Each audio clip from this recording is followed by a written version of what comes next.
Let that dry for a second while I get your band-aid ready. So guys, we're gonna take a shot of coronavirus. So me, I'm gonna get Pfizer at Walgreen Pharmacy.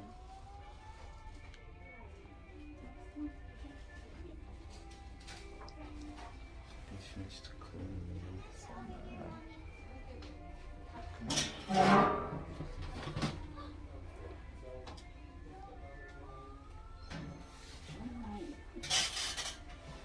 Relax your arm for me. Oh my god. It's done? Done. Oh my god, it's long. So I'm gonna wait, this is 15 minutes? Yes, about 15 minutes out there. You feel completely fine. You can go ahead and get out of here. Okay. Alright, and this is for you. Thank you No very problem. much. Yes, so I took, oh my god, yeah, it's pain. So guys, I took vaccination, as you can see here at Walgreen. Ndakangurira n'abandi bagiye gufata urukingo. You guys must get vaccinated. Byaterwa n'urwo ushaka gufata. Njyewe mfashe Pfizer.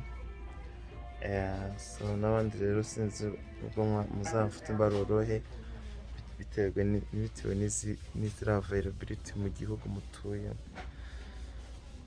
God, I hope ko nagaruka biraza kongeraho kuko nari naratinye gufata urukingo.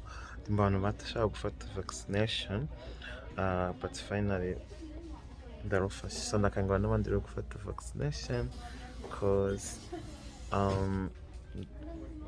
ntabwo muzi ikintu ino ndwara yindi iri kuza, delta uko izaba imeze. So rero ni byiza ko mwakwikingiza kugira ngo mube muri safe, kuko ubuzima ni ubwo bwa mbere.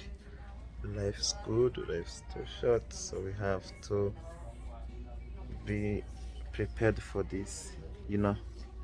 So I don't know if you can actually okay.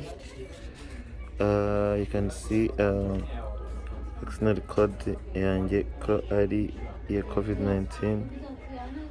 Nafashe Pfizer ngiyi muri kuyibona, Semuhungu Eric. So n'abandi mushaka kuba mwarufata ntimugire ubwoba, njyewe mwikingize da, ubuzima ni bugufi. So yanjye COVID vaccination kuyibona rero guys, ntegereje my next appointment izaba mu kuno kwezi kuri kurangira.